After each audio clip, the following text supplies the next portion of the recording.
Assalamualaikum warahmatullahi wabarakatuh. Perkenalkan, nama saya Irfan Maulana, Prodi Akuntansi Syariah kelas 1A Akuntansi, Prodi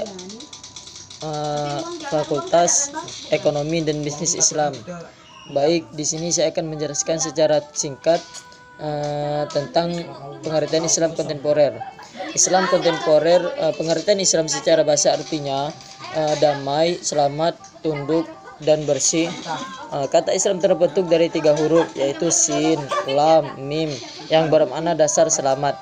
Sedangkan kontemporer sendiri yaitu dari masa atau waktu ke waktu.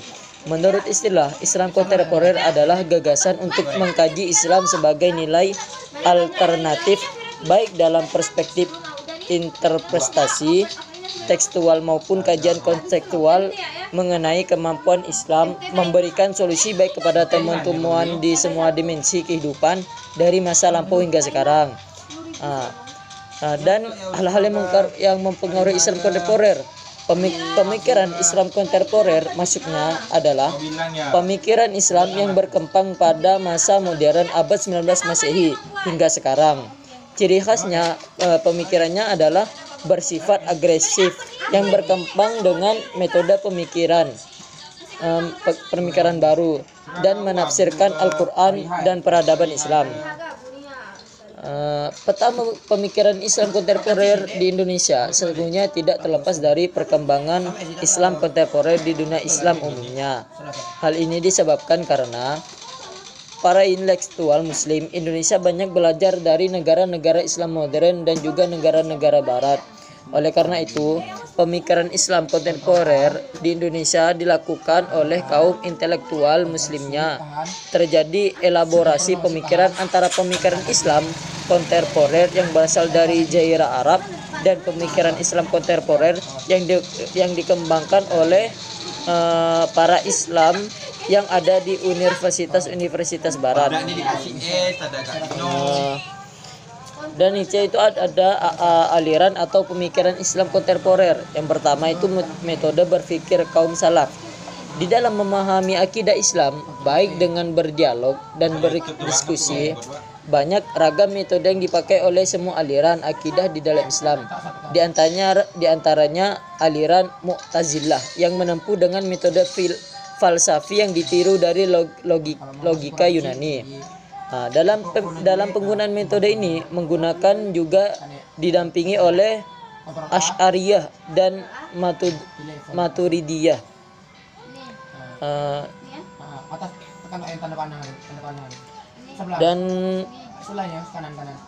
Dan yang kedua itu ada gerakan Islam moderat.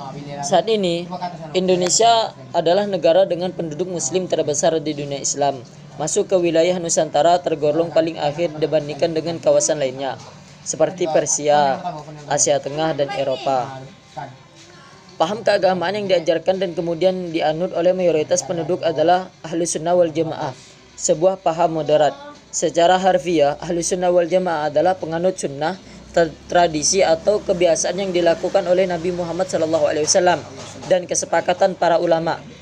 Watak moderasi yang dimiliki oleh paham ini baik dalam sistem keyakinan syariah maupun praktek akhlak ataupun tasawuf sesuai dengan corak kebudayaan masyarakat Indonesia.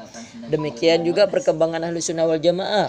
Awalnya dinilai akomodatif terhadap tradisi lama, kemudian berkembang mengikuti tren pemurnian sehingga corak Islam terlihat semakin murni dari unsur-unsur lokal. Sejarah Indonesia dimulai sejaknya tumbuhnya kesadaran bahwa bangsa terjajah dan berkeinginan untuk merdeka, bebas dari dominasi bangsa lain. Kesadaran tersebut dimulai sejak kehadiran bangsa-bangsa Barat pada abad 16 yang kemudian mendapat perlawanan dari Kesultanan Samudra Pasai dan Demak di Malaka pada tahun 1511. Perlawanan terhadap Barat terus berlangsung sampai tercapai kemerdekaan. Semenjak tongko perlawanan muncul dari Aceh sampai Sulawesi. Dan yang kesini dan nomor 3 itu ada Islam liberal. Islam liberal mempunyai makna kebebasan tanpa batas atau bahkan disetrakan dengan sikap permisif ibahiyah, yaitu sikap menolerir setiap hal tanpa mengenai batas yang pasti. Dengan cara pandang seperti itu, Islam liberal dipandang sebagai ancaman terhadap keberagamaan yang sudah terlembaga. Dalam Islam, persoalan batasan antara mana yang boleh dan yang tidak boleh menempati kedudukan yang sentral. Setiap Islam selalu peduli dengan apa yang dia kerjakan, apakah perbuatan itu boleh atau tidak. Inilah yang kemudian melahirkan suatu bidang kajian yang sangat kaya dan meninggalkan ribuan literatur yang canggih, yaitu bidang fikih. Setiap pembicara tentang hukum selalu saja merujuk kepada fikih. Ketika muncul diskusi yang ramai tentang hukum Islam, maka fikih menjadi fokus perhatian. Sebab dalam fikih sebagai besar hukum dirumuskan dalam diskusi. Baik, kesimpulannya itu seperti ini. Pemikiran Islam kontemporer maksudnya adalah pemikiran Islam yang berkembang pada masa modern abad 19 Masehi hingga sekarang. Ciri khasnya, pemikirannya adalah bersifat agresif yang berkembang dengan metode pemikiran baru dalam menafsirkan Al-Quran dan peradaban Islam. Manusia adalah menyembah Tuhan. Pandangan ini bersumber dari penahan yang salah atas ayat wa ma khalaqtul jinna wal insa illa liya'budun, dan tidak aku ciptakan manusia kecuali untuk menyembahku.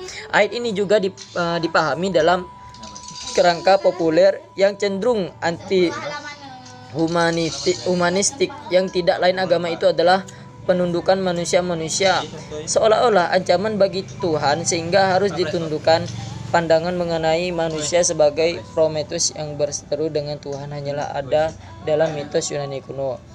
Mungkin cukup sekian dari saya, kurang lebihnya saya mohon maaf. Billahi taufik wal hidayah. Wassalamualaikum warahmatullahi wabarakatuh.